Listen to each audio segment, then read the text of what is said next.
بسم اللہ الرحمن الرحیم بسم اللہ الرحمن الرحیم الحمدللہ وکفا وسلام علی عبادہ الذین اصطفیٰ اما بعد۔ عزیز طلبہ، شرم الجابی کا سبق نمبر 216 شروع کر رہے ہیں۔ اس سبق کو وما اجازہ الکوفیون سے لے کر ما کان علیہ قبل الاضافۃ تک پڑھیں گے۔ وَأَمَّا أَجَازَهُ الْكُوفِيُّونَ مِنْ ترکیب ثلاثۃ الاصواب، بہرحال جو جائز قرار دیے ہیں کوفیین نے الثلاثۃ الاصواب کی ترکیب کو، وشبہہ اور ایز جیسی مشابہ ترکیب کو، من العدد عدد سے، المعرف باللام المضاف جو عدد معرف باللام مضاف ہو، الی معدودہ اپنے معدود کی طرف، جیسے کہیں الخمسۃ دراہم والمئۃ الدینار۔ اس کو الخمسۃ الدراہم بھی پڑھ سکتے ہیں، والمئۃ الدینار، نحو کو مضاف بناتے ہوئے، اور یہ مضاف الیہ بن جائے گے۔ ضعیف، یہ ضعیف ہیں قیاساً و استعمالاً، قیاس کے اعتبار سے بھی اور استعمال کے اعتبار سے بھی۔ اما قیاساً فلما ذکر من لزوم تحصیل الحاصل، قیاساً اس لیے ضعیف ہیں کہ جو ذکر کیا گیا ہے تحصیل حاصل کے لزوم سے، کہ تحصیل حاصل لازم آ رہا ہے۔ واما استعمالاً، بہرحال استعمال کے اعتبار سے اس لیے ضعیف ہے، فلما ثبت من الفصحاء من ترک اللام، کہ جو ثابت ہیں فصحاء سے لام کو چھوڑنا۔ قال ذرمہ نے کہا ہے، وَهَلْ يَرْجِعُ التَّسْلِيمَ أَوْ يَكْشِفُ الْعَمَى، کہ کیا یہ ممکن ہے کہ وہ سلام کا جواب دے اور میری بے خبری اور تاریکی کو دور کرے۔ عما اندھے پن کو کہتے ہیں، لیکن یہاں پر تاریکی مراد ہے۔ ثلاث الاصافی، اصافی ان پتھروں کو کہتے ہیں کہ جس پر ہانڈی رکھی جاتی ہے، اور عام طور پر 3 پتھر ہوتے ہیں۔ والدیار البلاکع، اور وہ وطن اور وہ گھر جو ویران ہیں، وہ میرے سلام کا جواب دے سکیں گے۔ وَأَمَّا مَا جَاءَ فِي الْحَدِيثِ مِنْ قَوْلِهِ صلی اللہ علیہ وسلم، بہرحال جو حدیث میں آیا ہے حضور صلی اللہ علیہ وسلم کے ارشاد سے، بِأَلْفِ الدینار، فعل البدل دون الاضافت، یہ بنا پر بدل کے ہیں نہ کہ اضافت کے۔ والاضافت اللفظیۃ علامتها، اضافت لفظیہ کی علامت یہ ہیں، ان یکون المضاف صفتاً، کہ مضاف صفت ہو، صیغہ صفت ہو، احتراز عما، احتراز ہے اس سے، اذا لم یکن صفتاً، کہ جب صیغہ صفت نہ ہو، جس طرح کہیں غلام زید، مضافتاً الی معمولها، کہ مضاف ہو اپنے معمول کی طرف، احتراز عما، احتراز ہے اس سے، اذا کانت مضافتاً الی غیر معمولها، کہ جب مضاف ہو اپنے معمول کے علاوہ کی طرف، جیسا کہ مسارع البلد و کریم العصر، مثل ضارب زید، یہ مطابق کی مثال ہیں، من قبیل اضافت اسم الفاعل الی مفعولہ، اسم فاعل کی اضافت کے قبیل سے ہیں اپنے مفعول کی طرف۔ وحسن الوجہ من قبیل اضافت صفت المشبہۃ الی فاعلہا، یہ صفت مشبہ کی اضافت کی قبیل سے ہیں اپنے فاعل کی طرف۔ ولا تفید الاضافۃ اللفظیۃ فائدۃ الا تخفیفا، اضافت لفظیہ فائدہ نہیں دیتی سوائے تخفیف کا، لا تعریفا ولا تخصیصا، نہ تعریف کا فائدہ دیتی ہے اور نہ تخصیص کا۔ لقونہا فی تقدیر الانفصال،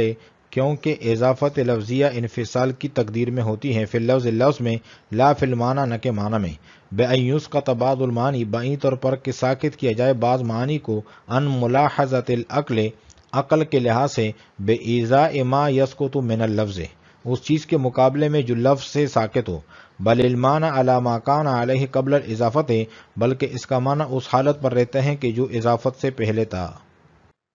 وَأَمَّا أَجَازَهُ الْكُوفِيُّونَ مِنْ ترکیب الثلاثۃ الأصواب وشبہہ من العدد ضعیف، اس عبارت میں صاحب کافیہ کی غرض ایک سوال کا جواب دینا ہے۔ سوال یہ ہے کہ آپ کی تجرید المضاف من التعریف کی شرط منقوض ہیں، الثلاثۃ الاصواب، الخمسۃ الدراہم اور المئۃ الدینار وغیرہ کے ساتھ، کیونکہ ان میں مضاف کو الف لام سے خالی نہیں کیا گیا، تو تجرید المضاف والی شرط باطل ہو گئی، اور نحویوں نے یعنی جو کوفیین ہیں ان اعداد میں جو اپنے معدود کی طرف مضاف ہو تعریف باللام کو جائز رکھا ہے۔ تو اس کا جواب یہ ہے کہ کوفیین کا ان اعداد میں جو اپنے معدود کی طرف مضاف ہو تعریف باللام کو جائز رکھنا ضعیف ہے۔ وما اجازہ الکوفیون من ترکیب الثلاثۃ الاصواب، کہ الثلاثۃ الاصواب کی ترکیب کو جائز رکھنا کوفیین کا وشبہہ، اور اس کے مشابہ جو ترکیب ہے اس کو جائز رکھنا من العدد، عدد سے المعرف باللام المضاف، وہ عدد جو معرف باللام بھی ہو اور مضاف بھی ہو اپنے معدود کی طرف، جیسے کہ ہے الخمسۃ الدراہم والمئۃ الدینار ضعیف، یہ ضعیف ہیں قیاسا و استعمالا، قیاس کے اعتبار سے بھی اور استعمال کے اعتبار سے بھی۔ قیاس کے اعتبار سے اس لیے ضعیف ہیں کہ تحصیل حاصل والی خرابی لازم آئے گی، اور استعمال کے لحاظ سے اس لیے ضعیف ہیں کہ فصحا سے ترک لام ثابت ہیں، اور اس پر جو ہیں ذرمہ شاعر ہیں اس کا ایک شعر جو ہیں استشہاد کے طور پر پیش کیا ہے، اور شعر یہ ہے وَهَلْ يَرْجِعُ التَّسْلِيمَ أَوْ يَكْشِفُ الْعَمَى ثَلَاثُ الْأَصَافِ وَالدِّيَارُ الْبَلَاقِعُ۔ تسلیم کا مطلب ہے سلام، یرجع کا مطلب ہے سلام کا جواب دینا، اور یکشف العما، یکشف کا معنی ہے ہٹانا، دور کرنا، عما کا مطلب ہوتا ہے اندھا پن، لیکن یہاں پر اندھیرا اور تاریکی مراد ہے۔ ثلاث الاصافی، اصافی اصفیت ان کی جمع ہے، یہ ان تین پتھروں کو کہا جاتا ہے کہ جس پر ہانڈی رکھی جاتی ہے۔ والدیار البلاقع، اور یہ ان زمینوں ان گھروں کو کہا جاتا ہے کہ جو بالکل ویران ہوں، جن میں نہ پانی ملتا ہو اور نہ گھاس۔ البلاقع، بلاقع جو ہے بلقیت ان کی جمع ہے کہ جہاں پر نہ پانی ہو نہ گھاس ہو۔ تو یہاں پر ثلاث جو ہے مضاف ہیں الاصافی اپنے معدود کی طرف، لیکن ثلاث پر الف لام نہیں ہے، شاعر نے اس کو چھوڑا ہے۔ وَهَلْ يَرْجِعُ تسلیمہ، کہ کیا وہ سلام کا جواب دیں گے، او یکشف العما، یا میری تاریکی کو دور کریں گے۔ ثلاث الاصافی، وہ تین پتھر جس پر ہانڈی رکھی جاتی ہیں، اور وہ ویران گھر جس میں نہ پانی ہے نہ گھاس ہے۔ اما قیاسا فلما ذکر من لزوم تحصیل الحاصل، قیاس کے اعتبار سے اس لیے ضعیف ہے کہ تحصیل حاصل والی خرابی لازم آئے گی۔ واما استعمالا فلما ثبت من الفصحاء من ترک اللام، اور استعمال کے اعتبار سے اس لیے ضعیف ہے کیونکہ ثابت ہیں فصحاء سے لام کو چھوڑنا۔ قال ذرمۃ، ذرمہ نے کہا ہے وَهَلْ يَرْجِعُ التَّسْلِيمَ وَيَكْشِفُ الْعَمَى ثَلَاثُ الْأَصَافِ وَالدِّيَارُ الْبَلَاقِعُ۔ وَأَمَّا مَا جَاءَ فِي الْحَدِيثِ مِنْ قَوْلِهِ صلی اللہ علیہ وسلم بِأَلْفِ الدِّينَارِ فَعَلَى الْبَدَلِ دُونَ الْإِضَافَةِ،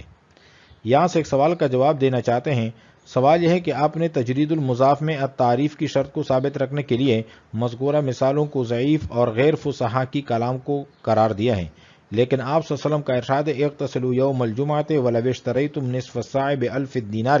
جمعہ کے دن غسل کرو اگرچہ تم نصف صاع 1000 دینار کے بدلے میں خریدو۔ اس حدیث کے بارے میں آپ کی کیا رائے ہے؟ اس میں الف جو ہیں یہ اسم ہے، عدد ہے جو اپنے معدود الدینار کی طرف مضاف ہے، اور اس پر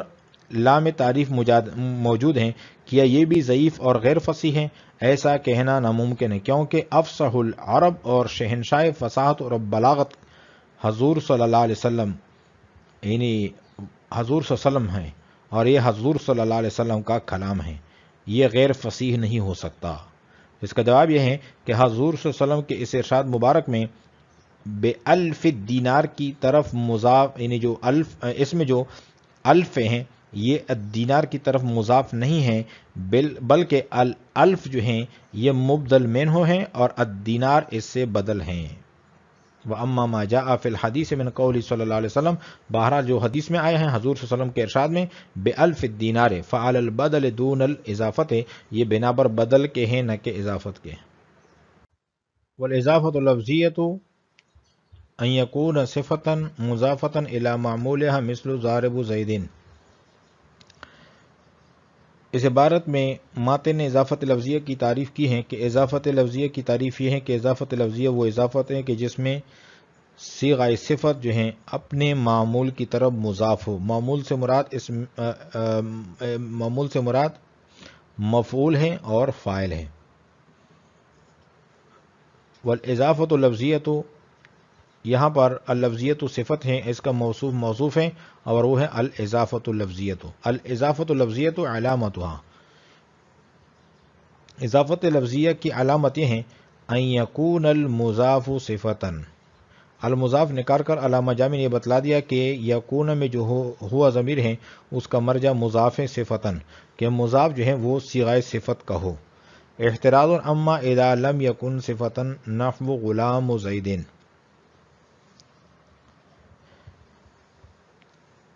یہاں سے شارح یہ بتلا رہے ہیں کہ یہ جو قید ہے کہ صیغہ صفت کا ہو، یہ قید احترازی ہیں، اس سے احتراز ہیں غیر صفت سے، یعنی جب مضاف جو ہیں وہ صیغہ صفت کا نہ ہو، جیسے غلام و زیدن میں غلام صیغہ صفت کا نہیں ہے۔ حاصل یہ ہوا کہ اضافت لفظیہ میں مضاف صفت کا صیغہ ہوتا ہے، اور جہاں مضاف صفت کا صیغہ نہ ہو وہ اضافت لفظیہ نہیں ہوگی، جیسے غلام و زیدن میں غلام مضاف ہے لیکن صیغہ صفت کا نہیں ہے، لہٰذا یہ اضافت لفظیہ نہیں ہے بلکہ اضافت معنویہ ہیں۔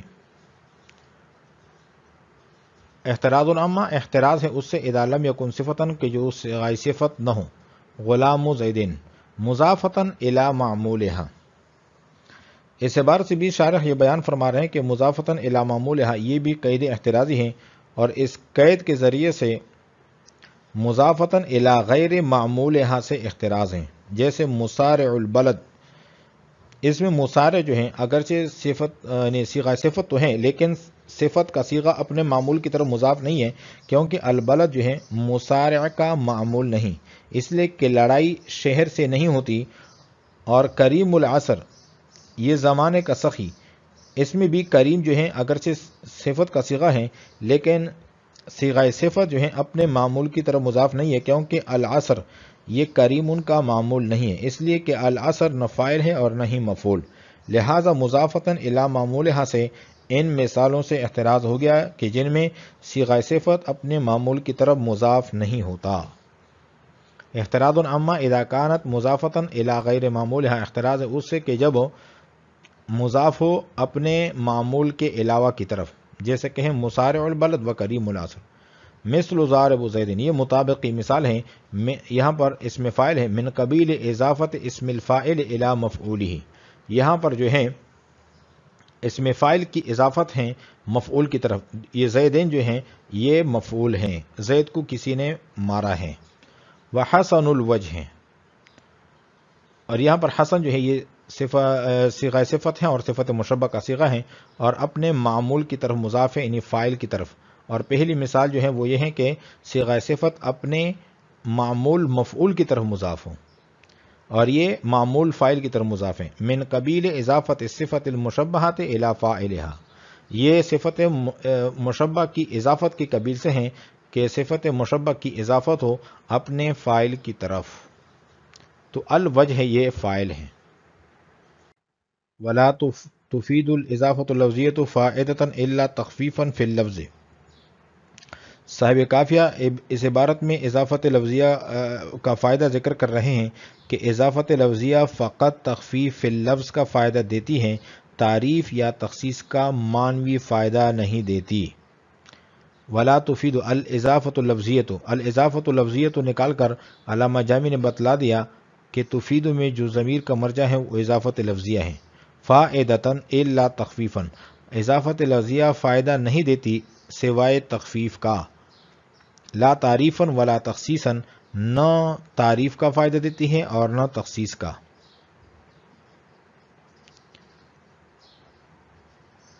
اس عبارت میں یہ بتلایا ہے کہ تخفیفاً کی قید احترازی ہے، اس سے احتراز ہے تعریف اور تخصیص سے، کیونکہ اضافت لفظیہ تعریف اور تخصیص کا فائدہ نہیں دیتی،